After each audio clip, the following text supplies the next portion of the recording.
productivity score with Kirsty. Kirsty, we're very grateful for for joining us. Kirsty's a Microsoft MVP and based out of Australia. She founded the Australian Office 365 business user group and also runs the Australian Microsoft 365 adoption user group in both Sydney and Melbourne. And she speaks a lot of events and community events.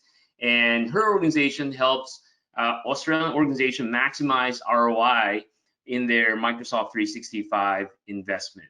So with that, Kirsty, I want to turn the floor over to you. Okay, great. Just double check that you can actually see my screen that I'm presenting. I see it. Excellent. So kicking off and getting underway, we're actually going to be talking a bit about, adoption and did you actually achieve it? But the main thing is really around some of the tools that you might look at even to get a bit of an idea around that. But first, I'd like to do acknowledgement of country. Begin by acknowledging the traditional custodians of the land on which we meet today and pay my respects to their elders past, present and emerging. And I extend that respect to any Aboriginal and Torres Strait Islanders people here today. So in terms of what we're going to be looking at, I've actually got a bit of a case study. It's from the health industry and their journey to 365. And then, also around those, why would you even use something like a productivity score? So the particular case study that I'm going to be talking about, they had come to me to have a little bit of a chat around where they were at and where they were going and where they should even focus on. They think we're getting fairly good sort of adoption going, but where are our gaps? How can we actually change and get good adoption? So as a particular hospital, really, it's across 3 campuses. They service over 700,000 locals. And when we look at what's going on in COVID, and COVID being a really important and very much a priority for them at the moment, and they're really looking at some of the initiatives around how they can use their power apps for self-assessment and staff entry into apps and lots of other solutions that were sort of popping up along the way. So when we started to have a look at it, and they've got approximately, well, now it's actually well over 10,000 employees. They've had to kind of spin up fairly fast. They've got lots of volunteers, lots of people coming through and trauma admissions. And, so there's a lot happening in there. Their general feeling around Office 365 was, they had focused on SharePoint and things like metadata, and it was all just a little bit too hard. Teams is now coming into play. And in terms of the content, when we had a look at it, when it came to their teams and their online meetings, it was kind of like, hey, even the old guys are actually sort of taking to it. So which was really a positive sort of start to their journey. Now, Teams, of course, kicked off really quickly, like a lot of organizations through COVID. When we start to look at this and what it means around some things like extreme digital transformation, can you really do digital transformation in extreme circumstances? Look, we can get ourselves up and running. We can kind of transform ourselves in some respects, but remote work does not necessarily mean that you're actually, working well when it comes to collaboration and communication. Now, where they were at is they rolled out 365 about 4 years ago. They'd done a ton of SharePoint training. So, in that sort of 18 months, they went through SharePoint. They had 100 sort of content managers, super users type people. And then they did sort of 500 odd users that they did training. And then when we have a look at how many staff there are, then we start to look at, well, what have they hit in terms of some of the success over that period of time in the last 4 years? They were having a lot of learning. When they did their training, it was around sort of editing documents and metadata and sharing documents. And that was all very much across SharePoint. Teams training really only kicked off over the last sort of year or so. 100 to 150 sessions that were done both in person pre-COVID and then online. So then let's have a look, in terms of a productivity score. Insights in terms of transforming the way that we actually get our work done. It's really about things like visibility and understanding what's going on and how your organization actually physically works. We then go into some of the insights that come into play to be able to enable some more improved experiences. So identifying becomes important there. Then what actions do you need to physically take to potentially go the next level? What are the best skills? What have we got to work on? What's their best work, best practice, and things that you can actually do to take you to the next level? So productivity score in the back end, it actually includes data that's from the Exchange, SharePoint, OneDrive, Teams, Word, Excel, PowerPoint, OneNote, Outlook, Yammer, Skype. Now, you may not have all of that enabled. You know, you may no longer be on Skype. You might not use Yammer. And in this particular health organization, it's a kind of an alliance. There's, you know, lots that come together because there's clinics and there's external support and help and community stuff and so much going on for them. Now, you can go online at Microsoft Docs is where you can go to have a look into productivity score to see it inside your tenant. You can get read writes around the productivity score. The administrator can give you read writes to be able to have a look at this and sort of get in and go around a little bit, especially if you live in that adoption and change space. Now, in May, I think it was, I ran a session at my user group. And it's available for both Sydney and Melbourne because it's a recording and it was all done online. So kind of Sydney and Melbourne are grouped together at the moment whilst we're in our online, right? We had AJ, who's the Senior Product Marketing Manager for the Microsoft 365 Usage Analytics, come in and actually talk to us around productivity score. And if you want to have a little bit of a look as to what he says and how it's driving forward, really awesome session. I highly recommend going back and having a look. You can join through our meetup. So that's our user group in May. If you follow me on Twitter, you'll be able to go back and have a look, or even on LinkedIn as well. It's all there available too. Now, when we looked at their productivity score overall, up the top here, we kind of go, okay, your score is 49%. When we had a look at it in terms of benchmark, so in terms of the peers, it's a little bit under. However, you know, that's not necessarily a good or a bad thing, because on its own, it may not be representative for you in a business in the way that you actually work and some of the technology you have to use. So you kind of drive down into this just a little bit more. Now, there's these overarching scores. When we start to look at in the peer benchmarking, in each one of these, it actually looks like they're really doing quite well. When we look at the score comparison around the industries and we look at the people and the technology, look, not too bad, a little bit down on technology side of things. And look, there's still more to come for these guys as a business. We want to really start to deep dive into this, because although it looks good, where is it kind of falling over? And how could they even make a change in terms of getting good adoption? So they say, yeah, we got a good adoption, but have they? So when we look at then the productivity score, we start to go into teamwork and on the go. Now, they hadn't actually even looked at their productivity score to be able to think about what is the next steps and can we look at, was it successful? Because if you're going to go out and you're going to try and change something like training, you're going to make sure that you're actually successful in what you do. So in their teamwork, look, their organization doing really well across teamwork and then mobility on the go. Now, in a hospital, the mobility side of things is going to be really important. Now, on the teamwork side, in terms of sharing, and we look at those shared workspaces, they were absolutely exceeding in terms of the whole teamwork in a shared workspace. When we look at where it was coming from and how they're actually engaging, when we start to dive down into it a little bit more, so looking really good in terms of the peer, looking good across the number of people. And if we go back and we just have a little bit of a look here and we start to look at the numbers, now we've got around about 11,000 odd people all up, but we're only talking approximately a little over sort of 3 to, you know, maybe 4,000 people out of the whole space. So for those that are actually in and engaged, this is what we're looking like. So you have to think about all the different components and compare it even to something like your usage reports, because usage and consumption is not productivity and adoption, by the way. So when we deep dive into our teamwork and our shared workspaces, we start to have a look at, you know, well, what does that look like in terms of engaging? Some of the good components here.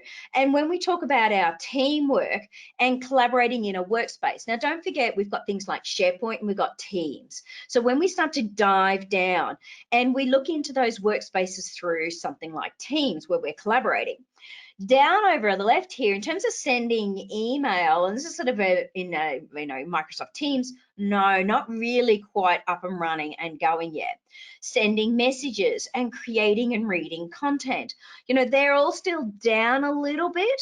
Where we start to see some significant shifts is things like, well, they haven't been using their Teams for over 12 months. They've actually only been using it fairly recently. So we start to then have a look at the figures. The optimal is sitting really between, kind of up to the, couple of hundred maybe. We're certainly not talking in the thousands, because only 38% are in those shared workspaces, and their engagement is not necessarily particularly high yet. And when we have a look at it on the next one, 11% only are actually in these shared workspaces and have over 3 days of engagement per week. So they're really not highly engaged. So we look at that, there's really not a mass amount of engagement. However, when we look at them going in, they might be reading, but they're not necessarily, sharing and sending a lot when it comes to the teamwork. So when we dive in and we go back one more step, let's go back. So if I wanted to dive into it and have a look at, for example, so say I've got down the bottom here, view related content. How could I start to shift this? Microsoft are really good at giving you different ways that you could potentially go out and do some training, or maybe you've got a regular email that goes out, or your SharePoint learning site, things that you might like to push in and then push out through social, whether that's through Yammer and or a Teams. You might have a Microsoft team, or you get your change champs to even start driving things within their business unit. Different items and videos and articles to be able to help you to push certain components to be able to support you. So start to send some of these things out, because you've got all these, copy a link to a video that you can go, this is what we're going to focus on for the next month maybe, or you've got this week we're looking at, and drive it hard and potentially do some training around it, and you can start to focus on something in particular. Now, their mobility going fairly well. They are in a hospital environment, a lot of people on the go and out in the community. So it's really important for those guys that they can actually work across multiple platforms.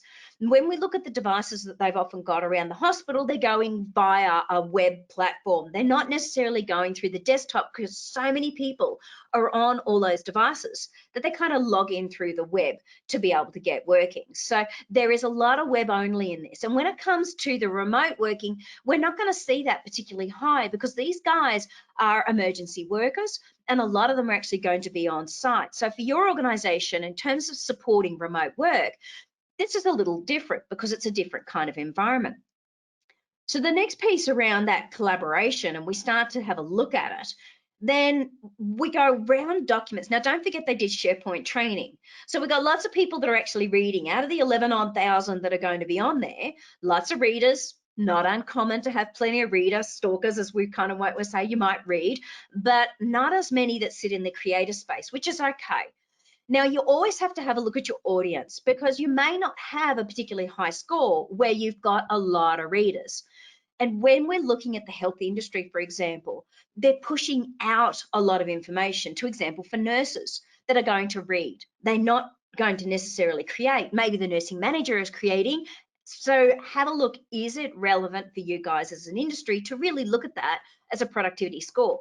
It's not enough to look at it on its own. You have to take in what's the culture of your business and what's the composite of the personas inside your business to be able to say that that's actually a good statistic for you guys. So diving in just a little bit more. When we come in and dive down into the collaboration, how they actually collaborate, at the moment, OneDrive is really not being used very heavily. It's not about the me documents. It is a little bit more about the we documents in terms of SharePoint. But even then, those that are creating are really quite low when we have a look at who's actually got access. So out of the 11,000 employees, there's only approximately 6,000 that are really enabled to be able to work in SharePoint, because you do have a lot of workers that are not going to be online. So from a statistics standpoint, of those 6,000, we've only got less than 2,000 that are actually over in SharePoint. Now that starts to go a little low. And this is where we kind of go, look, SharePoint work was being done, OneDrive work was being done. But where I really saw a big fall over was, we're seeing out of all those people, they're still really attaching physical files that at this point really don't understand sending links out. Link to online files, we've only got 173, for example. Okay, that is significantly low. Embedding link in an email, so when they send a email out, they're not copying and pasting and bringing links in. They are doing a little bit more than attaching a link to an online file.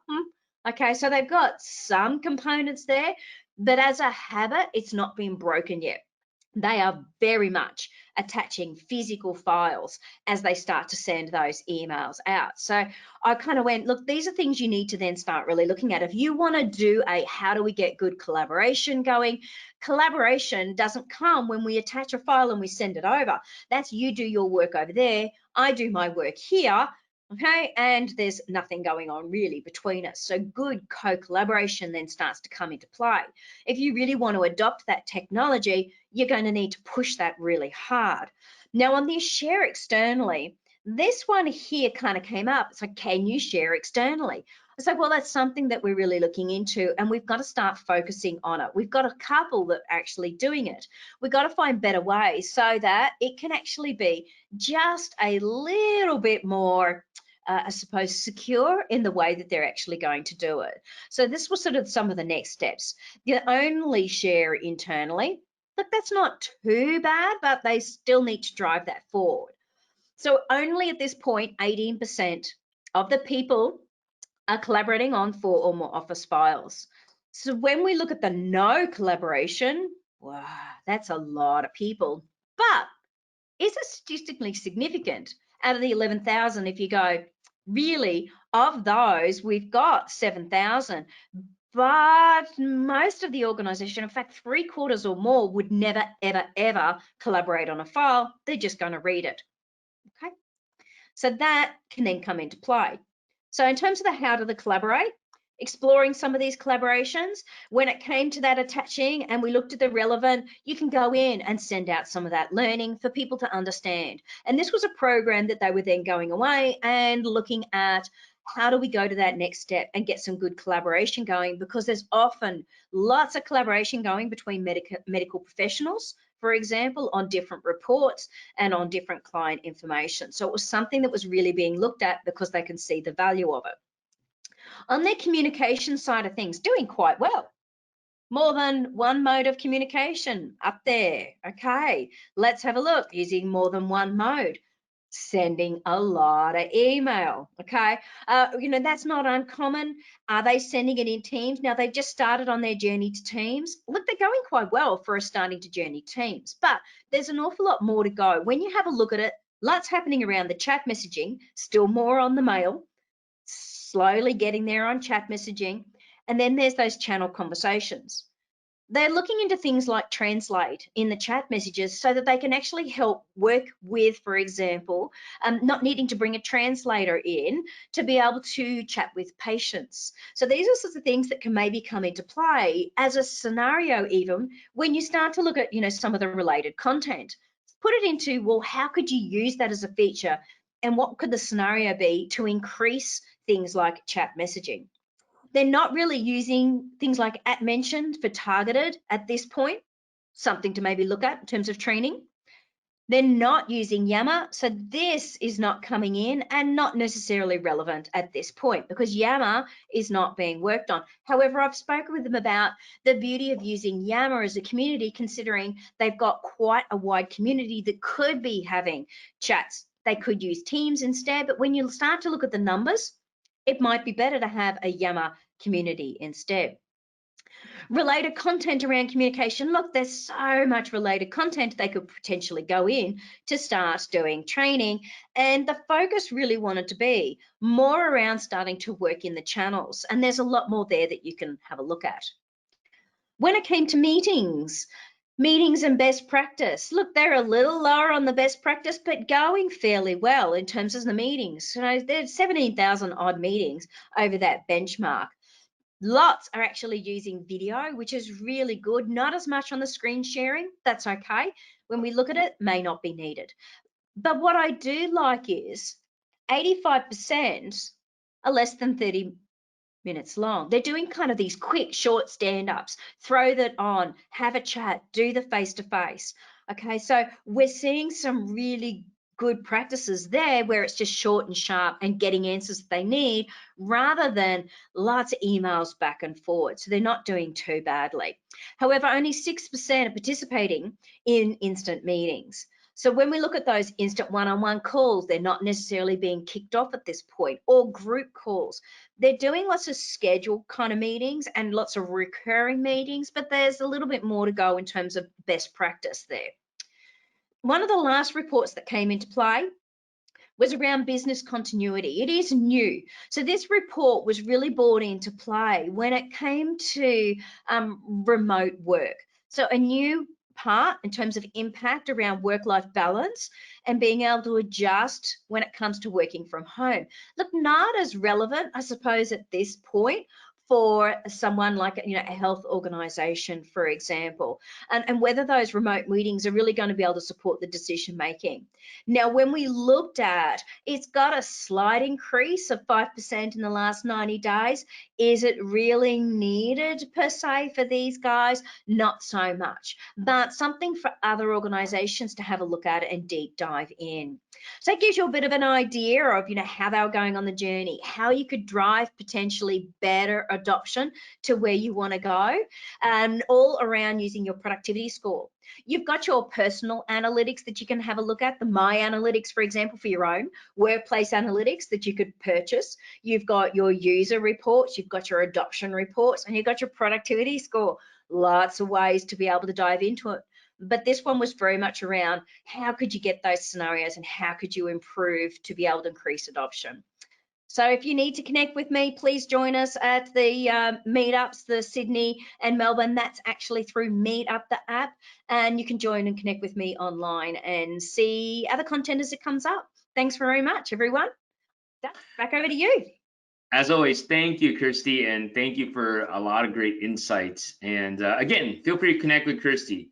Well, friends, thank you so much for joining in this inaugural Microsoft 365 Community Talks. I hope you found this format, while different, beneficial, and you've learned a lot from a lot of our AvePoint community champs today.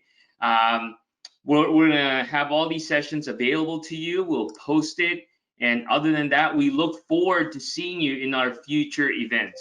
So with that, thank you for attending, and I hope to see you again soon. And make sure to fill out the evaluation form. Have a great day. Bye.